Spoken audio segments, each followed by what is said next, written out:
આજે આપણે આગળ તમારું ચેપ્ટર 4 કન્ટિન્યુ કરી રહ્યા છીએ અને સમતલમાં ગતિ એ ચેપ્ટરમાં આપણે અત્યાર સુધી જે પોર્શન જોયો છે એ પોર્શનમાં આપણે ગતિ અને એની સાથે સંકળાયેલા સદિશો એ બંનેનો અભ્યાસ કર્યો છે. તો પહેલું તો એક ઇન્સ્ટ્રક્શન છે કે સદિશો માટે શક્ય એટલી પ્રેક્ટિસ વધારે કરવી. તમને સદિશોના દાખલાઓ, સદિશો માટેના વધારાના ક્વેશ્ચન્સ એવું બધું કોઈ પણ સારી બુકમાંથી મળી શકે છે. આપણી જૂની રેફરન્સ બુકનો પણ તમે ઉપયોગ કરી શકો છો, જેમાં તમને સદિશોના બીજગણિત માટે લોટ્સ ઓફ ક્વેશ્ચન્સ આપેલા છે. તો અત્યારે જે એનસીઈઆરટી સિલેબસ આપણો ઇમ્પ્લિમેન્ટ થયો છે નવો, એ સિલેબસ કરતાં તમને જૂની રેફરન્સ બુકમાં સદિશોના ક્વેશ્ચન્સ વધારે પ્રમાણમાં મળતા હતા, પહેલી વસ્તુ. અને બીજી વસ્તુ કે નવી બુકમાં કોમ્પ્લિકેટેડ ક્વેશ્ચન્સનું પ્રમાણ વધુ છે, જેમાંનો એક અહીંયા જોઈ શકો છો, આપણે હમણાં ગણીશું. એટલે હાલ પૂરતું ખાલી એક ખાસ મગજમાં રાખવું કે આપણે ક્વેશ્ચન્સ માટે જૂની રેફરન્સ બુકનો યુઝ કરી શકીએ છીએ પ્રેક્ટિસ માટે. આ સિવાય પણ ઘણી બધી બુક્સ છે, રેફરન્સ બુક્સ, કે જેમાંથી તમે સદિશોને લગતા ક્વેશ્ચન્સ વધારે ઇઝીલી કરી શકો છો અને વધારે પ્રમાણમાં કરી શકો છો. તો સદિશોની શક્ય એટલી પ્રેક્ટિસ વધારે કરવી, જેથી કરીને આપણને કોઈ અઘરા કન્સેપ્ચ્યુઅલ પ્રોબ્લેમ્સ આવે એમાં પ્રોબ્લેમ ન થાય. તો હાલ તાત્કાલિક તો આપણે તમારા ઉદાહરણ 3 પર જઈ રહ્યા છીએ. ઉદાહરણ 3માં તમને એવું પૂછ્યું છે કે એક મોટરબોટ ઉત્તર દિશામાં 25 કિલોમીટર પર અવર વેગથી ગતિ કરે છે. આ વિસ્તારમાં પાણીના પ્રવાહનો વેગ દક્ષિણથી પૂર્વ તરફ 60 ડિગ્રી ખૂણે છે અને મૂલ્ય 10 કિલોમીટર પર અવર છે એનું. તો મોટરબોટનો પરિણામી વેગ તમારે શોધવાનો છે. હવે ક્વેશ્ચન વાંચીને એટલો તો આઈડિયા આવી જાય છે કે ભાઈ આપણે એના દિશાઓની જરૂર પડશે. તો આપણે પહેલા દિશાઓ દર્શાવી દઈએ. આ છે ઉત્તર,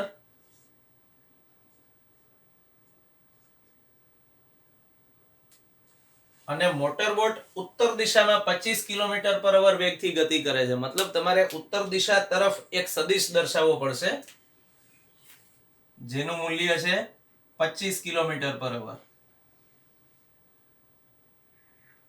આ ઉત્તર દિશાનો એરો છે. આ એ દિશામાં દર્શાવેલો સદિશ, જેનું મૂલ્ય છે 25 કિલોમીટર પર અવર અને બોટનો વેગ છે. એટલે હું એને નામ આપું છું VB સદિશ, અને એનું મૂલ્ય છે 25 કિલોમીટર પર અવર. હવે આ વિસ્તારમાં પાણીના પ્રવાહનો વેગ દક્ષિણથી પૂર્વ તરફ 60 ડિગ્રી ખૂણે 10 કિલોમીટર પર અવર છે. તો હવે હું બીજી દિશાઓ દર્શાવું આમાં જ્યારે, તો બીજી દિશાઓ હું આવી રીતે દર્શાવી શકું છું.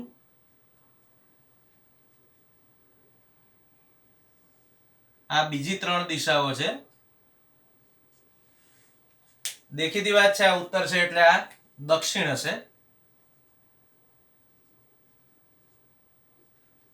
આ છે પૂર્વ અને આ પશ્ચિમ.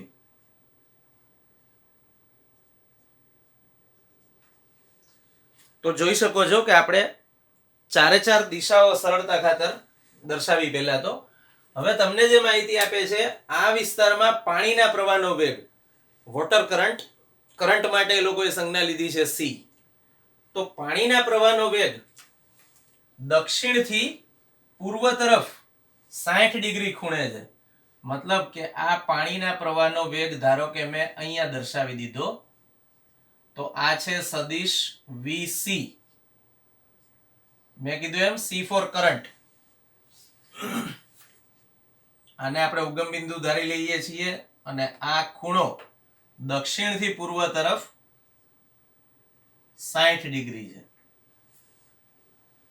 અને VC ની કિંમત આપી છે 10 કિલોમીટર પર અવર. જેમ આ VB ની કિંમત હતી એવી રીતે આ VC ની કિંમત છે. તો મોટરબોટનો પરિણામી વેગ તમારે શોધવાનો છે. હવે મોટર બોટનો પરિણામી વેગ એટલે કે આ બંને વેગોનો પરિણામી, એક અહીંયા છે અને બીજો હું થોડો ડાર્ક કરીને દેખાડું છું, એ અહીંયા છે. ટોટલ આ બે સદિશો છે. હવે આ બે સદિશો વચ્ચેનો ખૂણો કેટલો થયો? આપણે જાણીએ છીએ કે આ ટોટલ ખૂણો અહીંથી શરૂ કરીને અહીં સુધીનો 180 હોય, એમાંથી આ 60 છે, તો પછી આ વધુ એક ખૂણો 120 છે.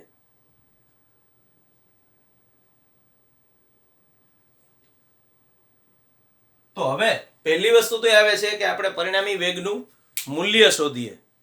તો મૂલ્ય શોધવા માટે આપણે એક વસ્તુ જોઈતી, હું અહીંયા ફરીથી દર્શાવું છું આકૃતિ એક રફમાં દોરીને, કે ધારો કે બે સદિશો છે, બી આ દિશામાં છે, એ આ દિશામાં છે, એમની વચ્ચેનો ખૂણો આ બંને એક જ બિંદુમાંથી દોરેલા છે. ધારો કે એમની વચ્ચેનો ખૂણો થીટા છે, તો તમે પરિણામી સદિશ આવી રીતે ડ્રો કરતા હતા. પહેલી વસ્તુ, આવો એક સમાંતર બાજુ ચતુષ્કોણ બનાવતા હતા અને પરિણામી સદિશ એટલે સમાંતર બાજુ ચતુષ્કોણનો વિકર્ણ, તમે આવું લખેલું, અને r ના મૂલ્ય માટે તમે સૂત્ર લખેલું a² + b² + 2ab cos θ આખું √ તો હું અહીંયા જોઈ શકું છું કે સદિશ a ના બદલે હું ધારો કે સદિશ vb લઈ લઉં, એ જ રીતે સદિશ b ના બદલે vc લઈ લઉં, તો આ બંનેની વચ્ચેનો ખૂણો આપણે અહીંયા જોયું 120 છે, તો મારે θ બરાબર 120 લેવું જોઈએ. તો હવે હું પરિણામી સદિશનું મૂલ્ય શોધું આના પરથી. તો પરિણામી સદિશ પહેલા તો આ બંનેની વચ્ચે આમ હશે. ધારો કે આ બંનેનો પરિણામી સદિશ આ રીતે મળે છે, જેને આપણે નામ આપી દઈએ r ફોર રિઝલ્ટન્ટ વેક્ટર. તો r નું મૂલ્ય આમાં કિંમતો મૂકો તો શું મળે? r બરાબર vb ની કિંમત આપી છે 25, તો આ 25 નો સ્ક્વેર પ્લસ vc ની કિંમત તમને આપી છે 10, એટલે આ 10 નો સ્ક્વેર પ્લસ 2ab એટલે vb vc, મતલબ કે 25 10 અને એમની વચ્ચેનો ખૂણો થીટા 120 લઈ લઈએ, તો cos 120 આ આખાનું √ વધુ આગળ જતા પહેલા આપણે એક વસ્તુ યાદ રાખવાની છે કે ફિઝિક્સમાં જ્યાં ક્યાંય દાખલાઓ આવે છે, પર્ટિક્યુલર સદિશો વાળા દાખલા, ત્યાં તમને ત્રિકોણમિતીય વિધેયોના નિયમો ખ્યાલ હોવા જરૂરી છે. જેમ કે અહીંયા cos 120 છે, ડાયરેક્ટલી કદાચ 120 નું મૂલ્ય યાદ ન હોય તો યાદ રાખવાનું કે આપણે એના સમીકરણો યાદ રાખવા પડશે. કઈ રીતે જોઈએ? પહેલા તો અહીંયા હું કિંમતો મૂકી દઉં. 25 નો સ્ક્વેર એટલે 625 પ્લસ 10 નો સ્ક્વેર એટલે 100 પ્લસ 25 દુ 50 ગુણ્યા 10 એટલે 500 કોસ આની રજૂઆત 120 ની જો હું 90 પ્લસ ઓર માઇનસ થીટા ના રૂપમાં કરવા માંગુ તો અહીંયા હું લખી શકીશ 90 પ્લસ 30 અને આ આખાનું આપણે કરવાનું છે રૂટ. હવે આને વધુ આગળ સાદુરૂપ આપીએ. 625 પ્લસ 100 એટલે થયા 725 પ્લસ આ 500 એમના એમ ગુણાકારમાં એક નિત્યસમ છે, ત્રિકોણમિતીય નિયમ છે cos 90 પ્લસ 30 એટલે કે cos 90 પ્લસ થીટા એટલે માઇનસ sin થીટા થાય. તો અહીંયા હું લખીશ માઇનસ sin 30 રેઝ ટુ 1/2.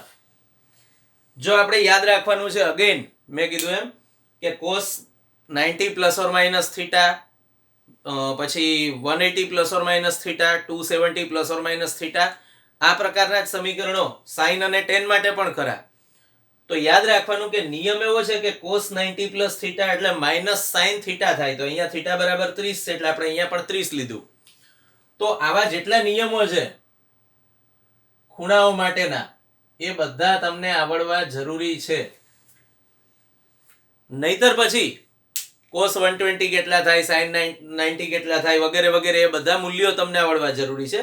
પણ આઈ થિંક સૂત્રો રાખવા એ બેટર ઓપ્શન છે. ગમે ત્યારે તમારે એનો યુઝ કરવો પડી શકે છે. અચ્છા, હવે sin 30 એટલે -1/2 એ મૂકી દઈએ તો 725 પ્લસ 500 ગુણ્યા માઇનસ sin 30 એટલે મેં કીધું 1/2 આખાનું રૂટ. હવે 500 ગુણ્યા -1/2 એટલે થયા -250. તો રૂટ 725 -250 આખાનું રૂટ. અને આને તમે સાદુરૂપ આપો ત્યારે તમને ફાઇનલી જવાબ મળશે r બરાબર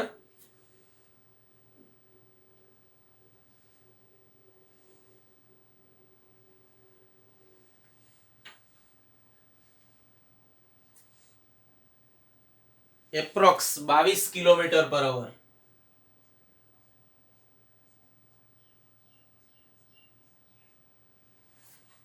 તો તમને આ પરિણામી સદિશનું મૂલ્ય મળી ગયું. હું અહીંયા લખીને આપું છું મૂલ્ય 22 કિલોમીટર પર અવર. તમારે આ રીતે એક્ઝામમાં લખતા હો તો અહીંયા મૂલ્ય દર્શાવવાની જરૂર નથી. પણ યાદ રાખવાનું કે આપણે જે કોઈ હિસાબ કર્યો એ કેવી રીતે કર્યો છે. ખાસ કરીને ખૂણાઓના માપ અને બે સદિશો વચ્ચેના ખૂણાનું સૂત્ર કઈ રીતે યુઝ કર્યું છે. આપણી બુકમાં અગેઇન ઓબ્વિયસલી બધા સ્ટેપ આપેલા નથી. તો આપણે અહીંયા બધા સ્ટેપ લખ્યા છે.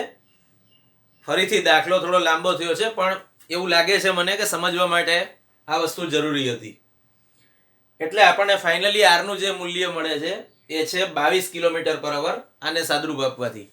પણ આપણો દાખલો હજુ પૂરો નથી થયો. આપણને એમ પૂછ્યું છે કે મોટરબોટનો પરિણામી વેગ શોધો અને વેગ સદિશ છે. તો સદિશ ઓલવેઝ મૂલ્ય અને દિશા બંને ધરાવતો હોય. તો આપણે તો હજુ સુધી ખાલી મૂલ્ય જ શોધ્યું છે. પણ થોડું જગ્યાના પ્રોબ્લેમના કારણે મારે આ વસ્તુ હવે અહીંથી કાઢવી પડશે. એટલે મેં અહીંયા મૂલ્ય રેફરન્સ માટે લખી કાઢ્યું કે આપણે આટલું શોધ્યું છે. વન મોર ટાઈમ ઇન્સ્ટ્રક્શન જે લાસ્ટ ટાઈમ આપ્યું હતું એ જ.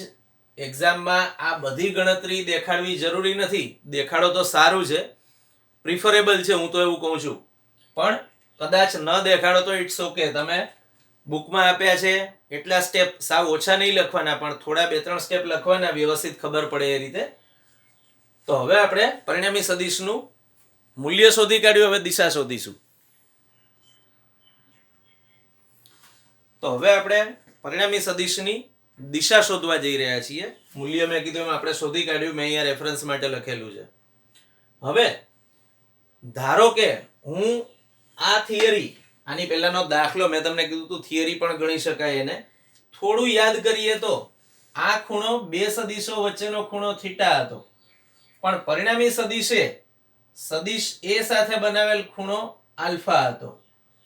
અને આલ્ફાનું સૂત્ર તમે ભણી ગયા, tan આલ્ફા બરાબર b sin theta upon a plus b cos theta. હવે આ જ સૂત્ર હું અહીંયા વિચારું તો અહીંયા a સાથે રચાતો ખૂણો આલ્ફા શોધવાનું આ સૂત્ર હતું. હવે અહીંયા VB સાથે રચાતો ખૂણો શોધવાનું સૂત્ર મળશે. આ ખૂણો જે આપણે શોધ્યો છે 120, એ તો આ બે વચ્ચેનો ખૂણો છે. આ એક સદિશ અને આ બીજો સદિશ, એની વચ્ચેનો ખૂણો 120 છે. પણ ધારો કે મારે પરિણામી સદિશે B સાથે રચેલ ખૂણો શોધવો છે. હું એને સંજ્ઞા આપી દઉં છું phi. phi એટલા માટે કે આપણી ચોપડીમાં એ સંજ્ઞા લીધી છે. તો આ ખૂણો phi શોધવો હોય તો હવે તમે આ phi ખૂણો શોધી કાઢો એટલે તમને એવું કહી શકાય કે ભાઈ પરિણામી સદિશ એ VB સાથે આટલા ખૂણે રહેલો છે. તો હવે આપણે આ સૂત્ર પરથી જ ફરીથી એકવાર પરિણામી સદિશની દિશા શોધી શકીએ. તો અગેન હું આ બધી વસ્તુઓનો ઉપયોગ કરીને અહીંયા લખું તો મારે tan આલ્ફા ના બદલે શું લેવું પડે? tan phi equals to અહીંયા b sin theta છે અને b ની જગ્યાએ મારે લેવાનું છે vc, એટલે હું લખું છું vc sin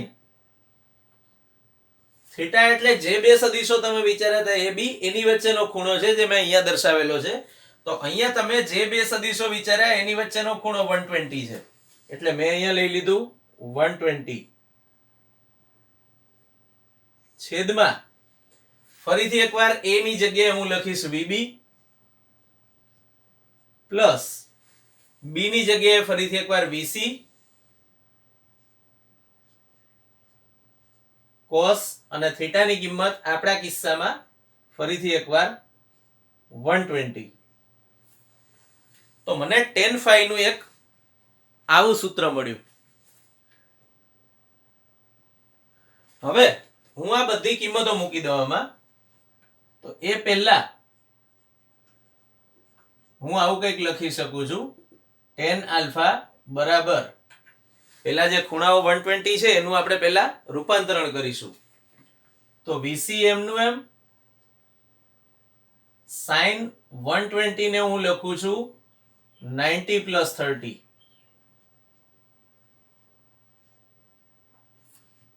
છેદમાં VBM નું એમ VCM નું એમ. પણ હવે cos 120 ને હું ફરીથી એકવાર cos 90 plus 30 સ્વરૂપે લખીશ. તો હવે ફરીથી એકવાર અહીંયા પણ sin નો એક નિયમ વપરાશે. sin 90 plus 30 એટલે કે 90 plus થીટા કરો ત્યારે cos થીટા લખાય એને. તો હું આને લખી દઉં છું VC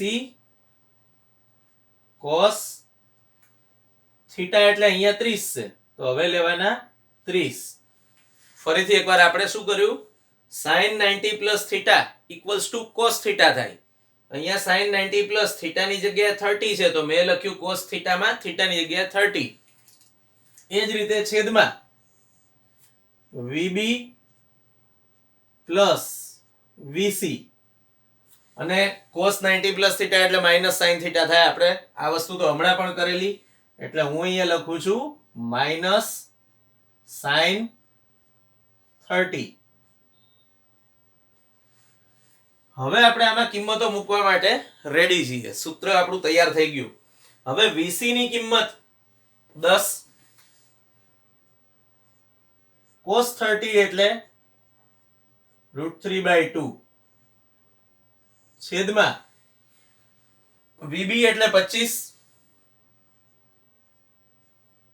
પ્લસ VC એટલે ફરીથી એકવાર 10 અને માઇનસ sin 30 એટલે કે -1/2. આને વધુ આગળ સાદુરૂપ આપીએ તો 2 × 5 = 10 એટલે 5. આ 2 × 5 = 10 થયા. √3 એટલે 1.73 મૂકી દઉં છું હું છેદમાં 25 10 ગુણ્યા -1/2 એટલે પાછું 2 × 5 = 10 અને માઇનસ થઈ જશે. આને જ્યારે સાદુરૂપ આપશો ત્યારે તમને tan આલ્ફા નું મૂલ્ય મળશે 0.397.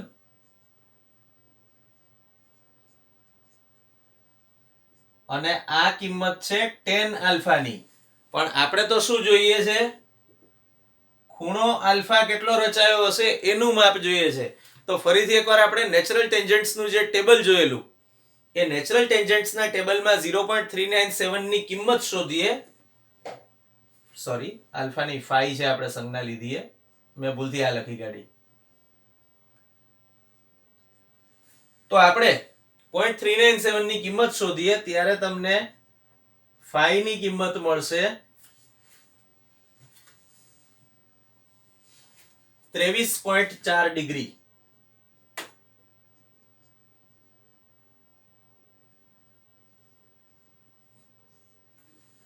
મતલબ એપ્રોક્સ 23 ડિગ્રી 24 મિનિટ. 0.4 ડિગ્રી એટલે મિનિટ કરવા હોય તો 60 ગુણાવો પડે, આપણે જાણીએ છીએ, તો 24 મિનિટ. હવે બીજી એક વસ્તુ, દાખલો તો તમારો અહીંયા પૂરો થઈ ગયો. મૂલ્ય તમે શોધી કાઢ્યું મોટરબોટના પરિણામી વેગનું અને દિશા પણ શોધી કાઢી કે ભાઈ આ દિશા સાથે, મતલબ બોટના વેગની દિશા સાથે બોટનો એક્ચ્યુઅલ વેગ જે દિશામાં તો એ ઉત્તર સાથે ફાઈ બરાબર 23.4 ડિગ્રી ખૂણે. પણ સંપૂર્ણ કામ દાખલાનું અહીંયા પૂરું થયું. જરૂરી બાબત હજુ એક રહી. જોઈ શકો છો કે તમારી ચોપડીમાં જે મેથડ આપી છે એ આપણે અહીંયા નથી લીધી. બે કારણ છે. પહેલું કે ચોપડીમાં આપેલી રીતનું એક્સપ્લેનેશન અઘરું પડે એવું છે. સમજવું એ એક્સપ્લેનેશન એ અઘરું છે. એક ટાઈમ હું ગમે તે કરીને તમને કરાવી દઉં પણ યાદ રાખવાનું તકલીફ વાળું થાય. બીજું કે આ સૂત્ર આપણે આના પરથી લખ્યું, આ આકૃતિ પરથી, જે પ્રમાણમાં ઈઝી પડે એવું છે. એટલે આપણે 10 ના પદમાં જ રજૂઆત લીધી. પહેલા આપણી ટેક્સ્ટબુકમાં સાઇન રૂલ વાપરીને આ ગણતરી કરેલી છે. જો કોઈ પણ દાખલો કરવા માટે બે રીત હોય. એક છે ગોખણપટ્ટી કરવી અને બીજું છે સમજવું. જો ગોખણપટ્ટી કરવી હોય, બેસ્ટ મેથડ છે ટેક્સ્ટબુકની. આ આખી ગણતરી કરવાની કોઈ જરૂર નહીં પડે. તમારે આ સરખામણી કરવાની પણ જરૂર નહીં પડે. 4 સ્ટેપમાં જવાબ આવી જશે. પણ એ 4 સ્ટેપમાં ખૂણાઓ કઈ રીતે લીધા, સાઇન મૂલ્ય કેમ આનું અહીંયા લીધું, એવી કોઈ જ માહિતી નથી આપી. આપણે બધી માહિતી લીધી. આમાંથી દરેક પદનું એક્સપ્લેનેશન તમને આપવામાં આવ્યું છે. અને બીજી રીત છે સમજવાની રીત. પહેલી ગોખણપટ્ટી જ કરવી હોય તો મેં કીધું એમ ઇટ્સ ઓકે, ટેક્સ્ટબુકમાં આપેલી મેથડ ગોખી મારો, ધેટ્સ ઓલ. પણ એ ગોખણિયું જ્ઞાન હશે. એક્ઝામ ટાઈમે જો ભૂલથી થીટા અને આલ્ફા અને બીટામાં કન્ફ્યુઝ થઈ ગયા તો વાર્તા પૂરી. અહીંયા તમે સમજીને આ જવાબ લાવ્યા છો કે આ 23.4 ડિગ્રી કઈ રીતે આવે છે. I think this is much better option. Generally એવું બને કે શરૂઆતમાં આપણે જ્યારે તૈયારી કરતા હોઈએ ત્યારે આપણને ટાઈમનું કેલ્ક્યુલેશન બહુ મગજમાં ફરતું હોય. જો આપણે સિન્સિયરલી ભણતા હોઈએ તો આપણને ટાઈમનું બહુ કેલ્ક્યુલેશન હોય કે ઓહો આટલું લાંબુ કરવું ને આટલું મગજ દોડાવવું ને આટલું બધું સમજવું ને એના કરતાં પહેલા 4 સ્ટેપ ગોખી મારો ને ચાલ્યું. શબ્દો આયા ગોખી મારો, 4 સ્ટેપ. તો 4 સ્ટેપ ગોખી મારવાથી કામ ચાલી જશે, પણ સબ્જેક્ટનું કન્ટેન્ટ તમારું કાચું રહી જશે. તો મહેરબાની કરીને આવો કોઈ પ્રયત્ન ન કરવો. આ મેથડ ભલે થોડી લાંબી પડે પણ કરજો. તમને કોઈ એવું પૂછે કે ભાઈ આ સ્ટેપ કઈ રીતે આવ્યું મને સમજાવો, અથવા આ જવાબ કઈ રીતે આવ્યો, અથવા તમે આના પરથી આ સૂત્ર કઈ રીતે લખ્યું, તો આ દરેક વસ્તુનું એક્સપ્લેનેશન તમારી જોડે હશે. પેલા કેસમાં એવું નહીં થાય. કોઈ તમને પૂછે કે આ સ્ટેપમાંથી આ સ્ટેપ કઈ રીતે આવ્યું સમજાવો, બ્લેન્ક. એટલે આ દાખલો શાંતિથી ગણવો, સમજીને ગણવો અને યાદ રાખવો ખાસ. અને બીજો તો એક ફાયદો છે જ તમને કે આ દાખલો કરશો એટલે તમને ત્રિકોણમિતિના સૂત્રો પણ એકવાર તૈયાર થશે. ત્રિકોણમિતિના આ ટાઈપના જેટલા સૂત્રો છે, sin 90 plus or minus theta, cos 90 plus or minus theta, tan 90 plus or minus theta, એ જ રીતે 90 ના બદલે 180, 270 વાળા એ બધા સૂત્રો આપણને આવડે એ ખૂબ જરૂરી છે. મેથ્સ છે એ ફિઝિક્સની ભાષા છે. જો મેથ્સના સૂત્રો નહીં આવડે, ત્રિકોણમિતિના સૂત્રો, તો ફિઝિક્સના દાખલામાં પ્રોબ્લેમ થવાનો જ છે, કન્ફર્મ છે. અને આ પહેલા તમને એવું કીધું છે કદાચ બી ગ્રુપ હોય તો નોટ એન ઇસ્યુ. તમારી જોડે મેથ્સની ટેક્સ્ટબુક ના હોય, એ ગ્રુપ વાળાને મેથ્સની ટેક્સ્ટબુક એમની જોડે છે, એમાં આ બધા સૂત્રો મળી રહેશે. પણ માની લો કે આ સૂત્રોથી બાયોલોજી વાળા ફેમિલિયર નથી, તો એના માટે શું કરવું? કોઈ બી સારી રેફરન્સ બુકમાં પણ તમને ફિઝિક્સમાં વપરાતા મેથેમેટિકલ સૂત્રો જે કંઈ છે એનો એક સેક્શન આપેલો હોય છે, પહેલી વાત. બીજી વાત કે મેથ્સના અમુક સૂત્રો આપણી ટેક્સ્ટબુકમાં છેલ્લે પરિશિષ્ટ તરીકે પણ આપેલા છે. અને ત્રીજી વાત, કદાચ કોઈ સૂત્રો એમાં ના મળે કે એવું કંઈ થાય તો સારું લોગ ટેબલ લેશો તો એમાં પણ તમને આ બધા સૂત્રો મળી જશે, નોટ એન ઇસ્યુ. અને હવે તો ક્યાંય ના મળે તો છેલ્લે ગૂગલ ગુરુ તો છે જ. તો ગૂગલ સર્ચ મારશો ટ્રિગોનોમેટ્રિક રિલેશન્સ ફોર એંગલ્સ એવું લખીને, અથવા ટ્રાયેંગ્યુલર રેશિયોઝ, ટ્રાય રેશિયોઝ, ટ્રિગોનોમેટ્રિક રેશિયોઝ આવું કંઈ લખીને સર્ચ મારો એટલે તમને ઇમેજ ફોર્મેટમાં આખું ટેબલ મળી જશે કે 90 plus or minus theta, 180 plus or minus theta વાળા જે કોઈ સૂત્રો છે સાઇન કોસ ટેનના, એ બધા એમાં આવી જશે. અને ટેકનોલોજીનો આપણે સદુપયોગ કરીએ એ ઈચ્છનીય છે. તો સહેજ પણ અતિશયોક્તિ વગર એવું કહી શકાય કે આ દાખલો કોમ્પિટિટિવ એક્ઝામના લેવલનો દાખલો છે. તમને આ બધું નોલેજ હોવું જરૂરી છે કોમ્પિટિટિવ એક્ઝામના પોઈન્ટ ઓફ વ્યૂથી વિચારો તો. બીજી વસ્તુ કે અહીંયા તમને સદીશો સીધા નથી આપી દીધા કે એ અને બી આ રીતે છે ને આવું છે ને તેવું છે, તેમની વચ્ચેનો ખૂણો આટલો હોય તો મૂલ્ય શોધો, અથવા એમના મૂલ્યો આટલા હોય તો ખૂણો શોધો. આવી માહિતી સ્ટ્રેટ ફોરવર્ડ આપવામાં નથી આવી. તો આ કોમ્પિટિટિવ એક્ઝામના ક્વેશ્ચન્સની ખાસિયત છે કે તમને કોઈ પણ માહિતી સ્ટ્રેટ ફોરવર્ડ નહીં આપી હોય. તો એની પણ તમને એક પ્રેક્ટિસ આ દાખલાથી મળે છે કે આપણને જે વસ્તુ આપી છે, અહીંયા જે આપ્યું હતું એને આપણે રિલેટ કર્યું પહેલા આપણી થિયરી જોડે, આપણે આની પહેલાના ઉદાહરણ જોડે કે જેમાં તમે પરિણામી સદિશનું મૂલ્ય અને ખૂણો બંને શોધતા હતા. તો અહીંયા પણ એ રિલેશન ડેવલપ કરીને આપણે આગળ વધ્યા છીએ. તો આનો અર્થ એવો થઈ શકે કે આપણું અન્ડરસ્ટેન્ડિંગ કઈ રીતે ઇમ્પ્રૂવ કરવું એની પણ સારી પ્રેક્ટિસ આ દાખલામાં મળી રહ્યું છે. એટલે બસ બી શ્યોર કે આ દાખલો વ્યવસ્થિત સમજીને યાદ રાખજો.